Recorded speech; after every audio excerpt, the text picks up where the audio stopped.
All right, our recording has started at this point, and I want to welcome everybody to today's session. My name is Gary Childs. I'm the liaison to, I'm one of the liaison librarians to nursing and allied health professions here at Drexel University. So I'm based in our Center City location in the new college building that's adjoined to Hahnemann. I've been an EndNote user for a number of years now, and I'm here to hopefully make EndNote a little easier for you. And I've certainly made a ton of mistakes in EndNote, and I don't want my mistakes to have to be yours. So this is one of the reasons why we hold these sessions, because I know the first time we tend to click into EndNote desktop, it can be kind of scary. It's just this big white screen that's staring at us with not a lot of information or explanation. And for all of our participants in the room, has anybody tried installing EndNote on their computer as of yet?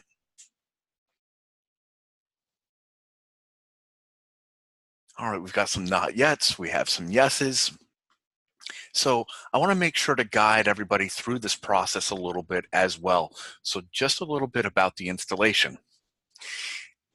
And EndNote is a program that we happen to license. Drexel IT licenses for us for all of the members here of Drexel University. And if we do a quick search for Drexel software download, we should be able to pretty easily find the Get Software page that's part of Drexel University. If you do click into this, this is where you're going to be able to log in and obtain EndNote if you don't have it just yet. And you can click right on this link here to be able to get into the software download site. I'm just going to sign in.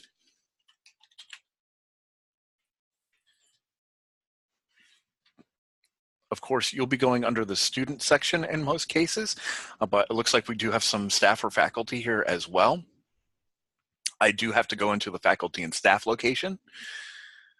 And you'll see there's a delineation here between Macs and PCs. I'm going to go into PC software, and this is where you will find EndNote listed. When you do see this zip file, what I recommend is downloading it directly onto your computer, put it in a folder. Any type of new folder on your desktop usually works nicely. Put it in a folder in your documents, that sort of thing. Unzip the file and then actually run and install it.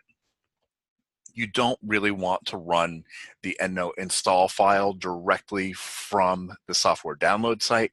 Make sure to actually put it on your computer first and then run the installation.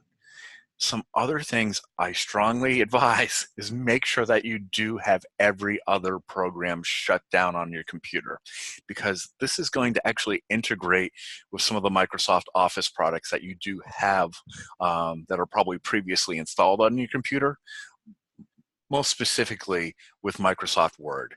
And if you happen to be an Outlook user, please make sure that you do at least have Outlook and Word closed, because those do lean heavily on Word, and it interferes with the installation of the EndNote product because it's going to put some little tools into Microsoft Word itself. So make sure to at least have those shut down. Usually it'll go okay if you do that, but having everything shut down during the install is definitely preferable. But once you download that, install it, run it, it's going to work pretty well here. And then we've got to do some minor setup. So I assume in many cases, people are coming in and they have this type of situation on their hands.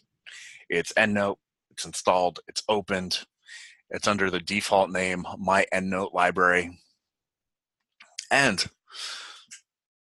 there's not a lot going on here. What I'm going to recommend is that we do some setup before we start using this product. And there are some preferences that are going to be quite useful that you want to establish. And we can find all of these preferences that I'm going to share with you via our library page. So I'm just going to navigate back to the library site at library.drexel.edu. I'm thinking if a lot of people found this session, they already know where this page happens to be. But once you come here, what I would suggest doing is heading over to the library guide sections. I'm going to click into our library guides at the moment, and you'll see that what we've done as part of the libraries is set up a number of different guides around the entire university specific to colleges and disciplines. We might even have some course specific research or library guides that we've built. You're looking for something specific to EndNote, there is a writing and publishing section that's here.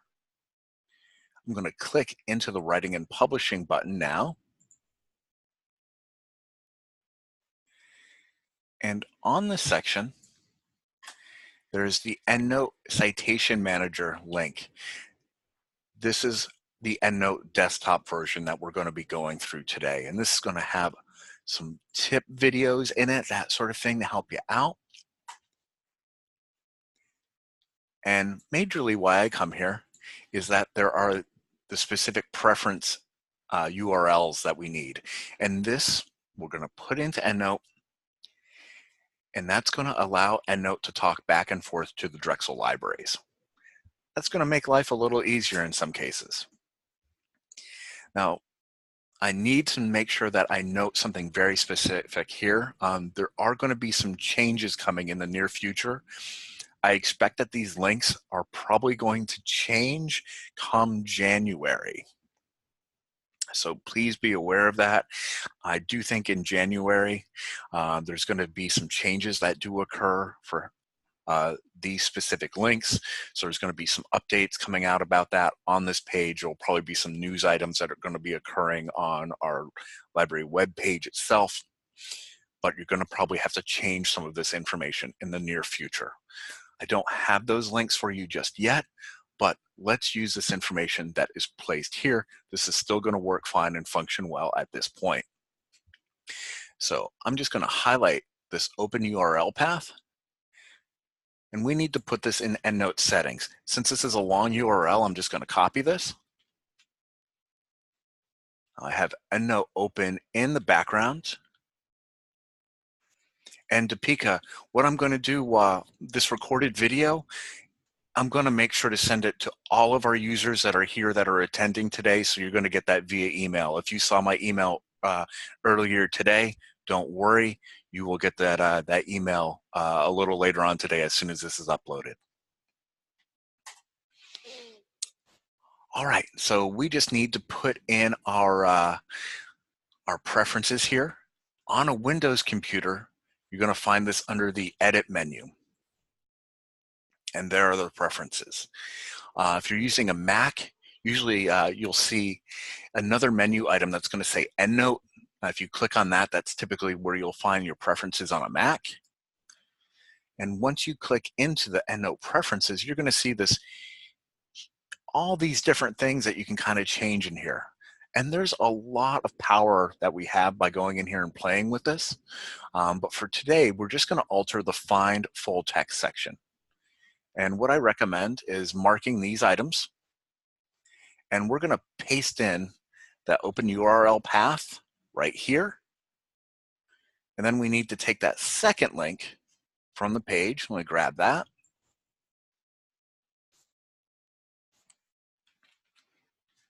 And that's going to be pasted in down below.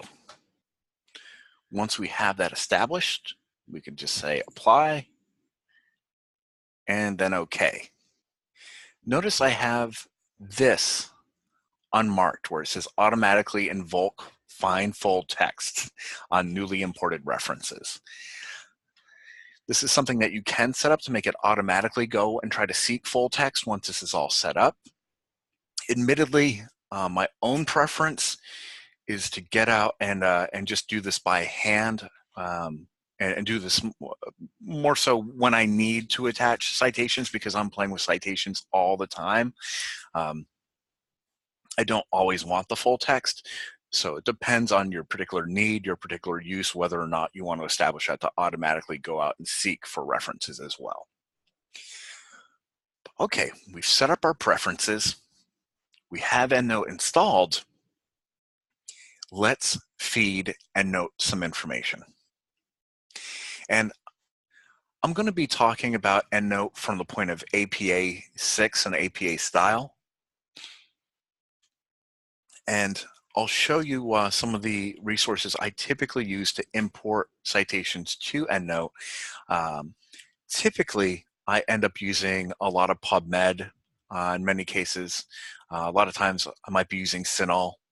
I'm guessing our attendee from the AJ Drexel Autism Institute might be doing something very, very similar. And really the process is going to be similar for many databases and resources. If you do have a question about a specific one, of course, let me know. If I can't answer it today, that's something I can always handle with you just via email and some screenshots afterwards too. It's not a problem. So let's get some information into EndNote. And by the way, I do recommend searching the native database and then importing the information into EndNote. You can search via EndNote in some cases, but admittedly, you don't have as much control when you do that. So I find it much more preferable to head over to the library website itself. And why don't we head into our health sciences resources for just a moment. That's linked here. And we'll go into CINAHL just to get a few references.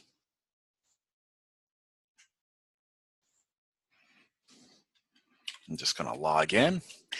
And yes, even librarians need to log in to get to the resources, so no worries. And I'm just going to do a very quick search here. And we just need a little bit of data to play around with. So I'm just going to do a subject heading search here for the term autism. It brings me to a subject heading for autistic disorder.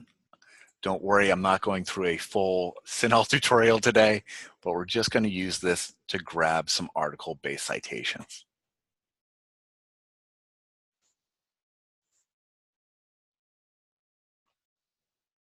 Awesome. And of course, this is a gigantic result. We have about 15,000 items here. Again, we're not doing a full demonstration of the database. So what I just want to do is grab a couple of articles here and then send that into EndNote. Now I can tell these are dissertations or theses here. I'm going to skip by those. And really, I just want to look for standard journal articles. And in CINAHL, what is nice is they have an icon here that tells you what you're looking at. If something does look good, it looks interesting, we can click this folder icon to say, yeah, that looks good. We'll throw a few of these items just into a folder so we just have a little bit of data to play around with.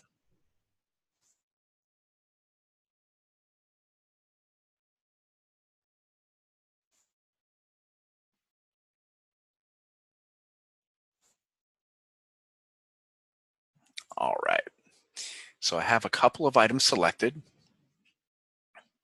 I'll scroll up. And I'm going to go into my folder.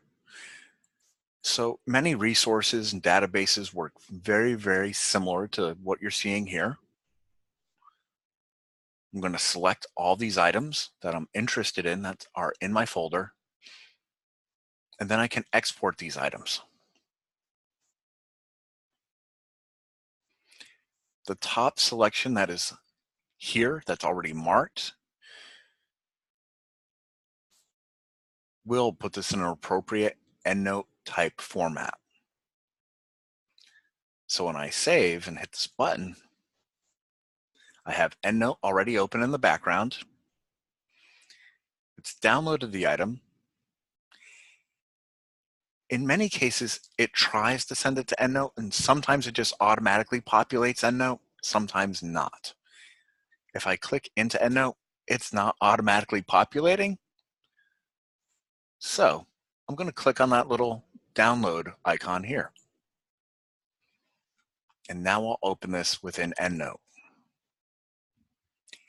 It takes the information, it places it within all the citation information within EndNote at this point. And if for any reason that file icon was giving you trouble importing, for some reason it wasn't going through, not going into EndNote itself, one of the other ways you can handle it is to go to File, and you can do an import in this fashion. So you can steer it towards the particular file and then tell it what resource it's coming from. And there are a ton of different filters. So you can say, okay, it's coming from this database, this resource, or that tool. And typically it can transform the data really nicely.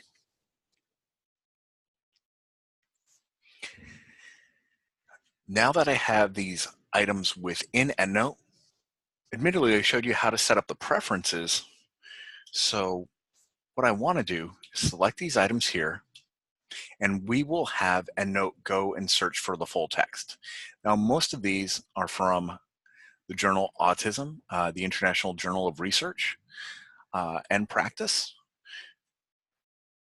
So let's see if we have access to that. If I go to the references tool here, this is where we can make it go out and try to automatically find full text.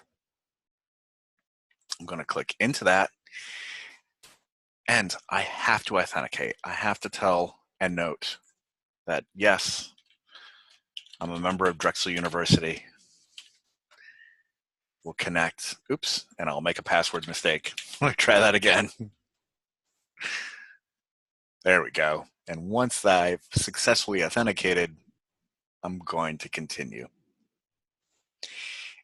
And down here in the bottom, over here, we can see that it's searching. And it's trying to go out there and find the PDFs. And if it's successful, it's automatically going to attach the items. Now, this is very chancy.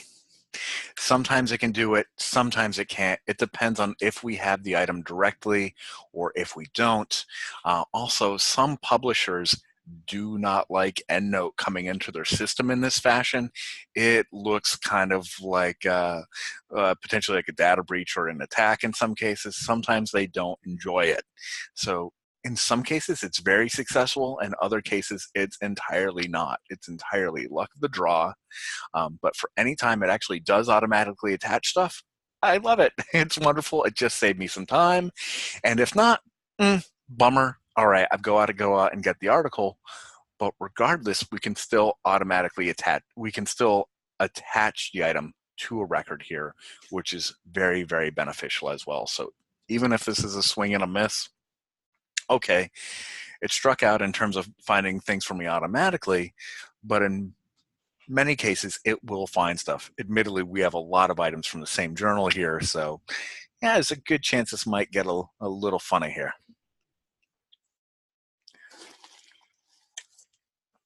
It should be almost done searching.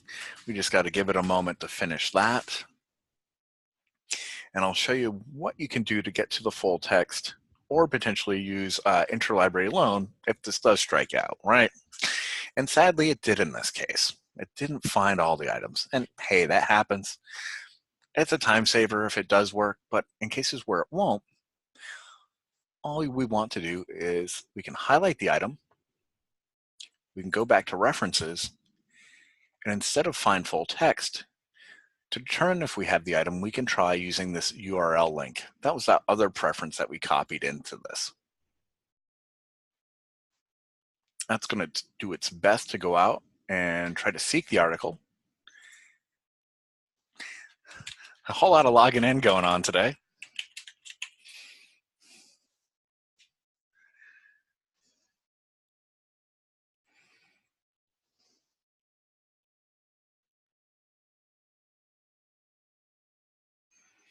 There we go.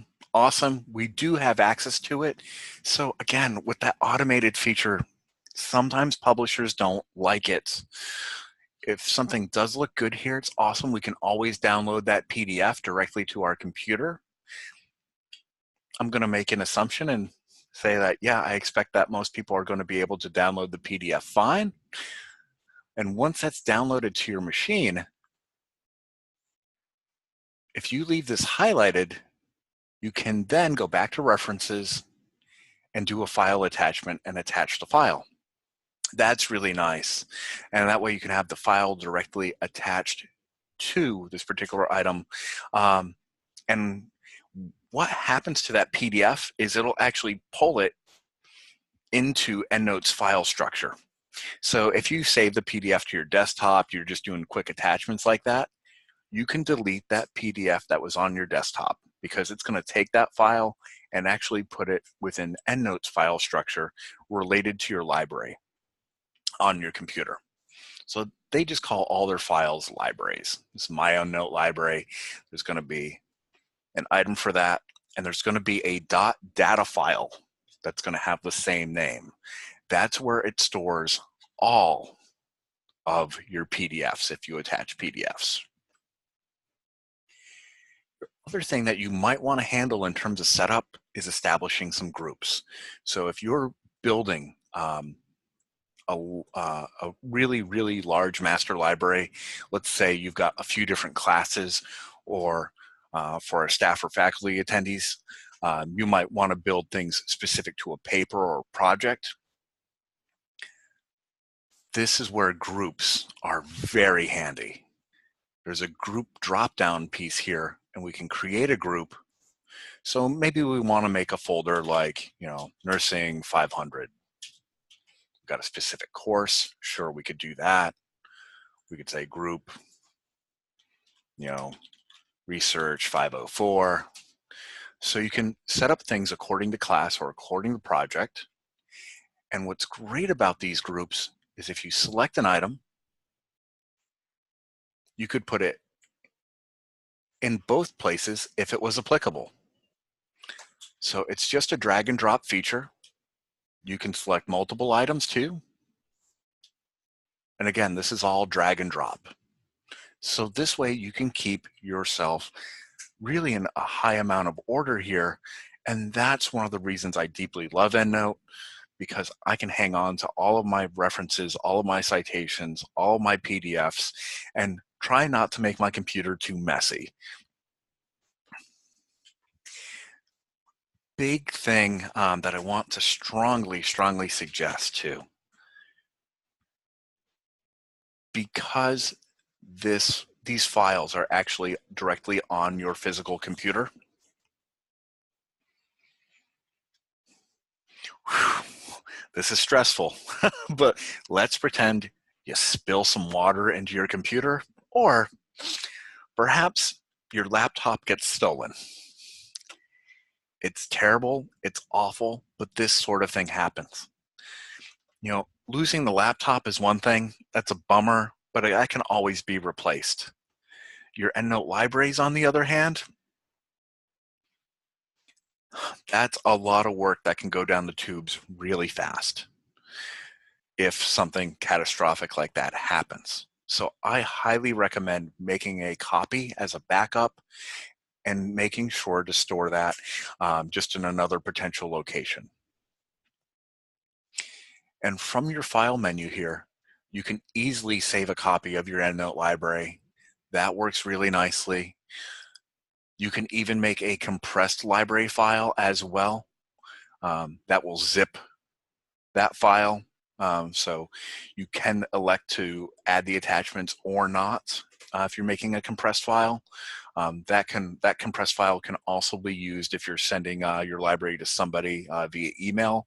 Eventually it'll get too large to send via email, but that can be a really, really useful way to handle moving that product as well. But yeah. Also, I'm going to note that there are so many different ways to back up your EndNote library. And actually in EndNote, there's a ton of ways to do a lot of things. But next week, I am going to be going through another product known as EndNote Online, or sometimes called EndNote Web. This is their online repository. In EndNote Online, you can set up your desktop library to sync to EndNote Online. So that's another way to potentially back up and share your journal citations in that fashion too. But we'll be covering that next week. That's going to be happening next Friday at the same time over lunchtime. All right, let me pause for a moment and see if anyone has some questions so far. We've definitely been talking a lot about setup, and I'm going to be going into the Microsoft Word portion of using EndNote at this point. I think a lot of people come in for that particular portion. But let me see if anyone has any questions. All right, and I'm just going to make sure to state this because I know anyone watching the recording can't see the chat. So can one student do multiple downloads on various computers, and will info be shared between different computers for our one account? And yes, sort of. Really, you want to start using that EndNote Online product if you're trying to do that. Because it's going to require syncing those libraries to make sure that they're um, decently in line with each other. Admittedly, to help keep myself organized, I tend to do all of my EndNote work on my laptop, just because it's easy to get into a little bit of a mess with that. But Joe, of course, if you do have some questions on doing that, let me know. Um, it's something that we might want to talk about in the very near future, or right after the session. I'll have to think about your specific use case and what you're trying to do. But yeah, there are ways to do it. It can get a little complex. And yeah, if you're sharing your EndNote library with your advisor, if your advisor happens to be an EndNote user, I love using the compressed library feature. I think that can be great. Um, Either that, or you can set up the share via EndNote Online. And if they have an EndNote Online account, you can share that specific folder with them, which they can pull into their EndNote library. But yeah, that's the sort of individual use case where certainly I can go over this directly with you and your advisor and set up a quick time to be able to do that, or at least give you some screenshots. That's not a problem at all. Awesome. And actually, we're going to be working on doing some EndNote tips and tools like this, because we're running into this as a very common question. So myself and a few other members of the libraries are working together to do some more EndNote sharing tips and tricks, and we're guinea pigging some stuff right now. So hopefully we'll have some more information released really soon. Yeah, sharing, I think, is the hardest part of this, and doing it right. But again, the compressed library is a nice way to do it. The only thing is that it's very static, given the compressed library. But if you add anything, you got to send that back out again. That's your good starter solution. Then there's different cases if you're just looking at the paper. We'll talk about that. So let me bring Microsoft Word onto my screen now. And I'm going to pretend like I'm writing a paper right now. So I'm pretending.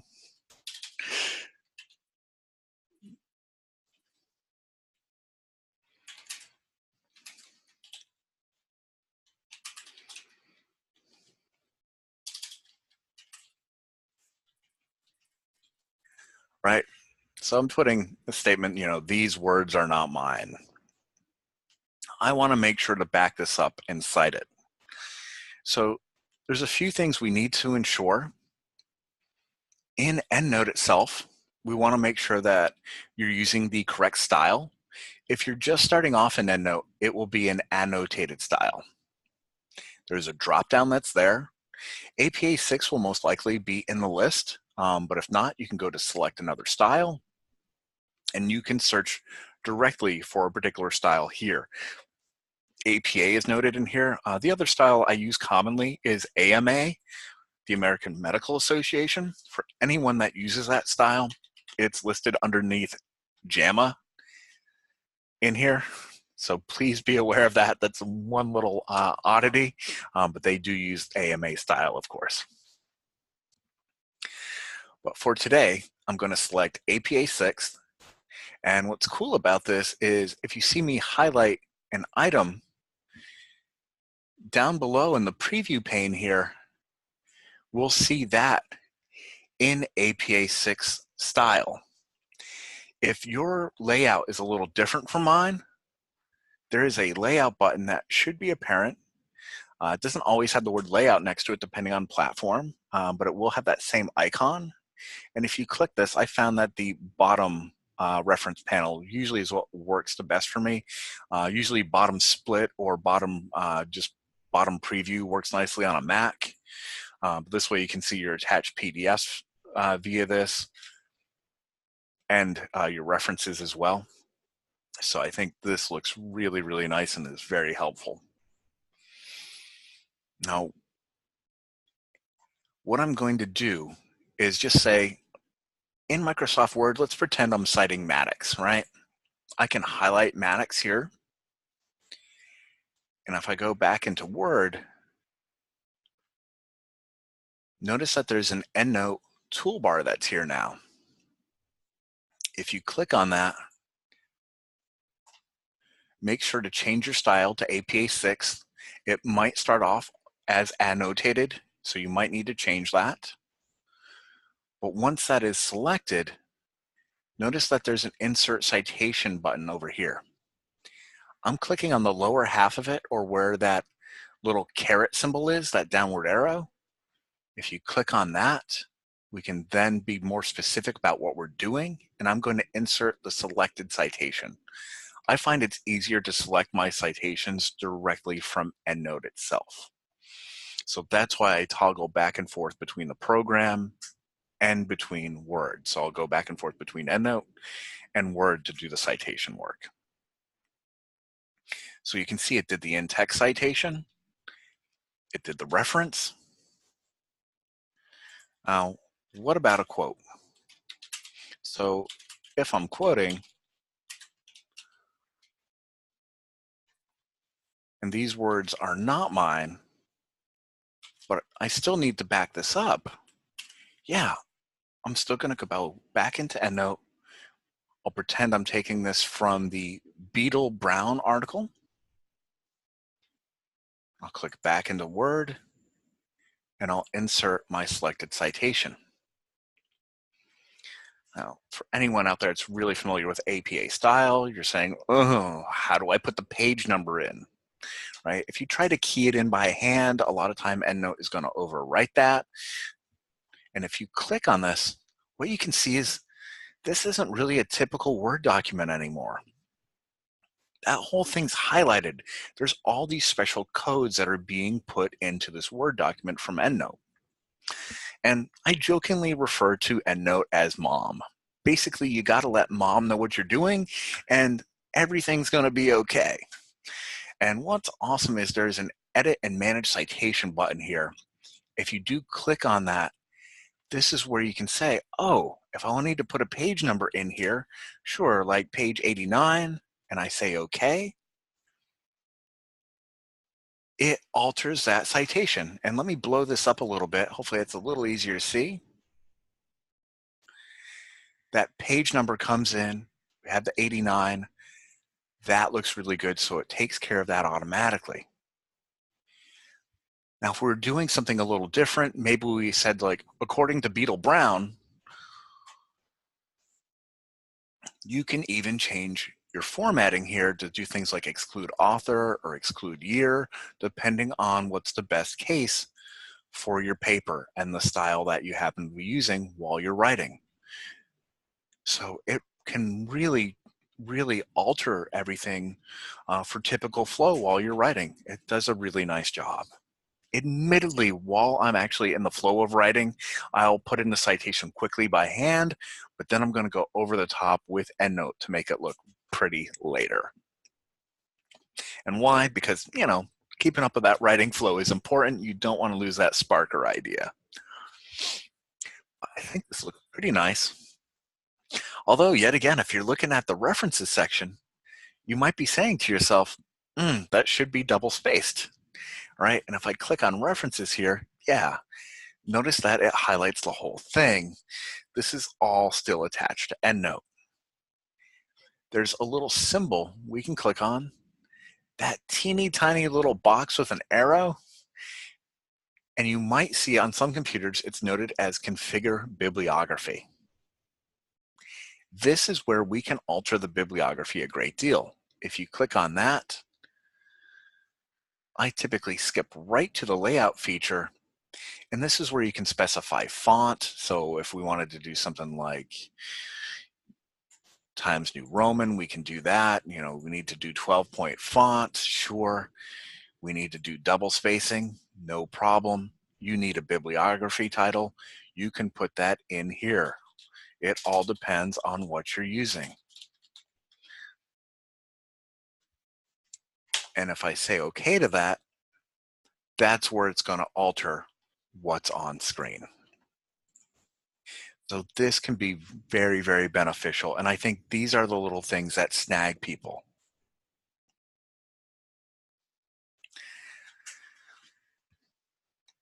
A big thing to note. EndNote, of course, is only as good as the data that's within it.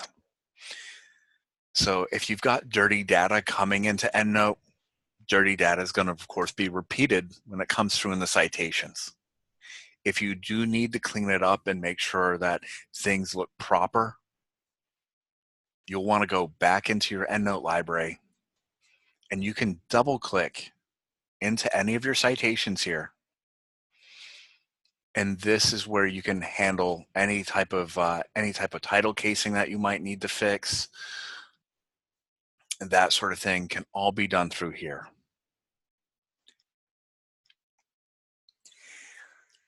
If you happen to be a PubMed user, PubMed abbreviates journal titles. So the journal titles come through an abbreviated format. That's wonderful if you're doing AMA style. It's not great if you're doing APA style. There is a way to automatically take care of that. I'm going to make sure to email everybody. I'll email everybody here that will, with instructions that will show you how to do that. If that's your particular use case, I don't want to waste a ton of time on that today because it might not be many people's use case that they have to worry about. But I will make sure to shoot that out to you, as well as a link to the recorded session here today. So you'll have instructions on how to do that as well, because abbreviated journal titles, not that much fun. There's a way to fix that up if you are an APA style user. All right, I'm going to click out of this record. And if we had made any changes, when I click on the little X here, it will ask if we want to save that. Also, if we manually attach a PDF, it'll ask you if you want to save that too. And one other thing to note, you can select multiple items within an EndNote library. And if you do that, right, I'm just going to say I'm doing a multiple citation here.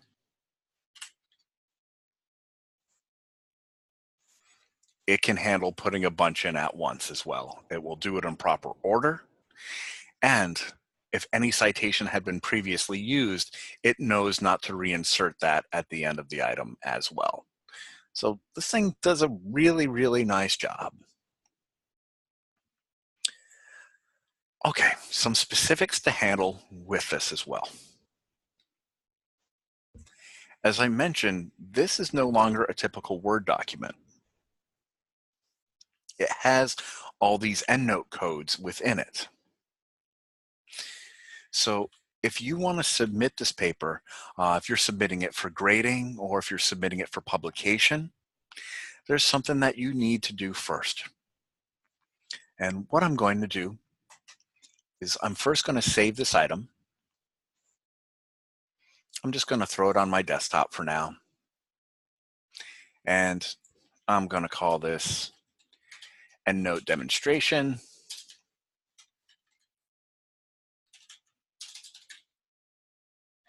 I'm going to date it.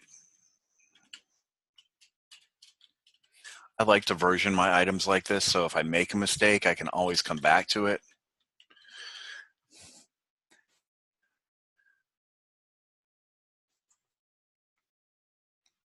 Great, we've got that set up. And now we've saved this document with all the EndNote field codes in it. That's awesome. If we're making something that we're going to submit to somebody, we've got to make a copy of this that is divorced from EndNote. We need to sever its connections. And there's a convert citations and bibliography feature that's here. If we're turning this in for a standard submission, either to a publisher or to an instructor to get a grade, you'll typically want to convert this to plain text. And it doesn't mean plain text in the way we normally mean it. What it does is it just severs that connection between the document and EndNote. So it gives you a big warning and asks you if you want to continue. And when you say okay, it's going to make a brand new Word document. Notice that it's just called document 2. It's not saved yet. And if you click into the citations here, you can see that, nope, they're no longer attached. So if you needed to make a really quick edit and that sort of thing here, yes, you could. It won't be overwritten because EndNote's no longer talking to this Word document. And what I do is I'll do another save as here, and I'll call this demonstration.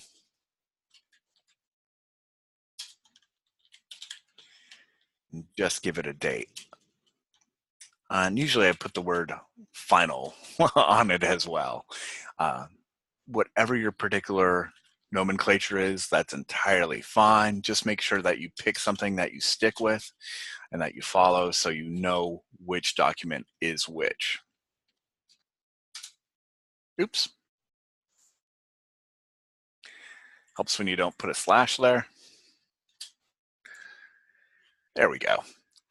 So now I have two documents, one with the EndNote field codes in it, one without.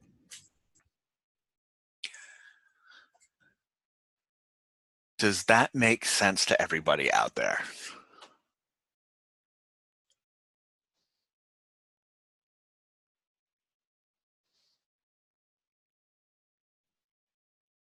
All right, I know this gets a little complex, a little weird at this point, but we have severed that connection between EndNote and this document when we do that. Now, there are some other use cases as well. What if you want somebody to quickly edit your document, right? But you don't want to remove the connection to EndNote. One of the things that you can do is send somebody a traveling library. If they're using EndNote, there are a note of different preferences and tools that are here. One of the easiest things to do, though, is if you want to send this to somebody, they don't have EndNote, and they're just making some text edits for you. I think we all do that a little bit here and there, like, hey, can you look at my paper really quick? Does this look all right? And of course, you don't want to put somebody through the hassle of using EndNote who's just doing strict editing. If you're doing that, one of the easy ways to handle it is to change the style of the paper. And I'm doing this in my Word document that still has the connection to EndNote. I'm going to convert to unformatted citations. It shortens everything up. It takes the references out. It just put the citations in these weird squiggly brackets. The person that's going to go through and editing, you just let them know, please don't touch the squiggly brackets. But hey, please take a look through the text. And if everything looks good, that's fine. I will put, and then you can put the APA back in place. When that comes back in, it's going to look like this. You notice that the instant formatting is off instead of on at this point. But you can convert back to formatted citations if you turn the instant formatting on and have your EndNote library open. But that's one of the ways to handle, if you're giving your document to somebody and they're going to put track changes in it, that works really nicely. We've been doing a lot of testing with that recently. So that's great. And we've done a lot of Windows-based testing on that. We need to do some cross-platform testing to see how well that works if we send it over to a Mac. But so far, that has worked really, really well for us. So that's one of the methods that we definitely wanted to share today in today's session.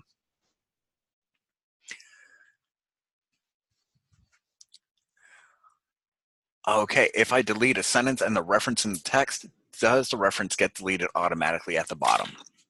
Great question.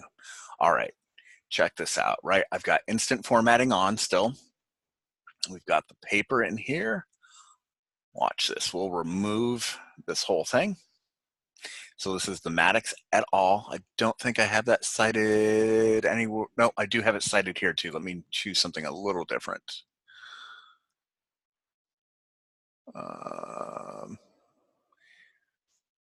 Here, I'll do the big one here. So if I delete that out and then scroll down, notice I had Brookman in it, right? That takes care of removing the other references as well. It is very harsh. It is very dramatic. If for any reason it hung up, I'll hit the Update Citations and Bibliography button.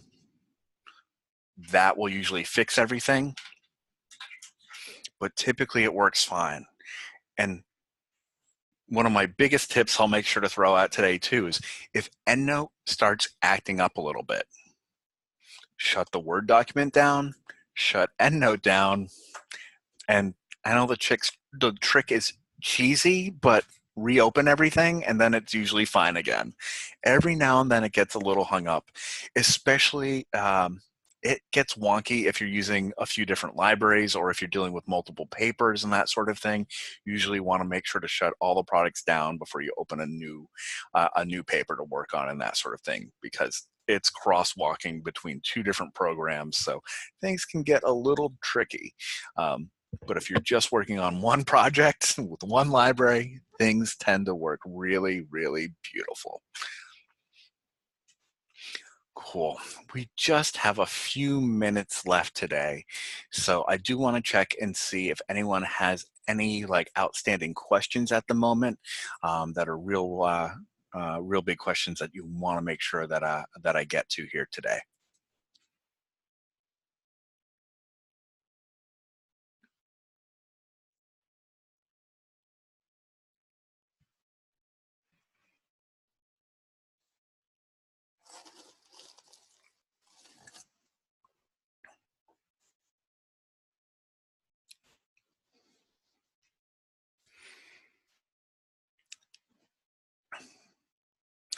Oh, I know there's one other thing I really should mention. I'm going to go back into EndNote for a second, and I'll show you one of the things that frustrates a lot of folks. So I'm going to go into all references here. And there is a way to create manual entries. So say you had to put a web page in or something like that. If you do go to references, you can do a new reference. The reference type is going to be journal article, which will be standard, but you can change that from a drop-down menu. Say I select something like web page. And I'll show you the common problem that happens here.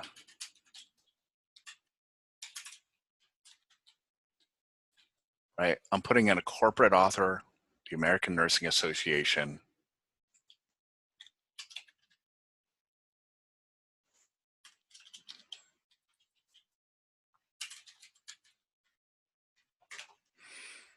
I'm just throwing in a little bit of data here. URL field.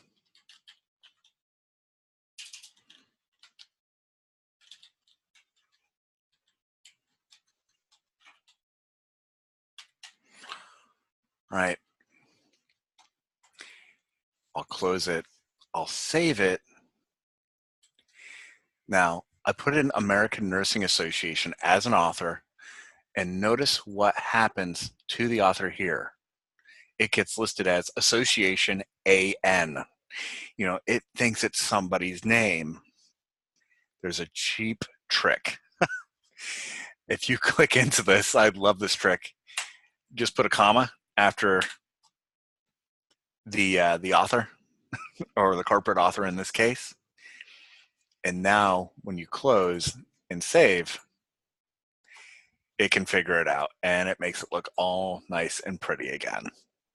So I think that's super, super helpful. That drives me nuts, and that's a really easy fix. Also, if you're doing hand entry for authors, every author should have a separate line. So you can't really separate them here. So if there was two different departments, maybe, you know, the Department of Health, right? Give them each their own separate line. It will know how to handle it at that point. That's another common mistake. Sometimes I see people put a whole bunch of authors on one line. That trips it up every single time. Wow. All right, folks. I think we've been through a lot today, and I hope I've been able to help you get started up. Again, I want to make sure that everybody has my email address. So if you do have any EndNote questions that go beyond our session, and I assume that you will, that's entirely okay. And you can email me, Gary Childs, right at gc24@drexel.edu, and I'll be happy to give you a hand. If you can send me a screenshot too along the way, that's always a great thing. That helps me out a ton. But I'd love to help out if you have further questions, and I expect that you will. This program is huge. There's a lot of stuff we can do with it, but this should help get you started. All right, thank you all for attending today. I hope this was super, super helpful. At this point, I'm going to stop my screen share, and I'm also going to stop my recording.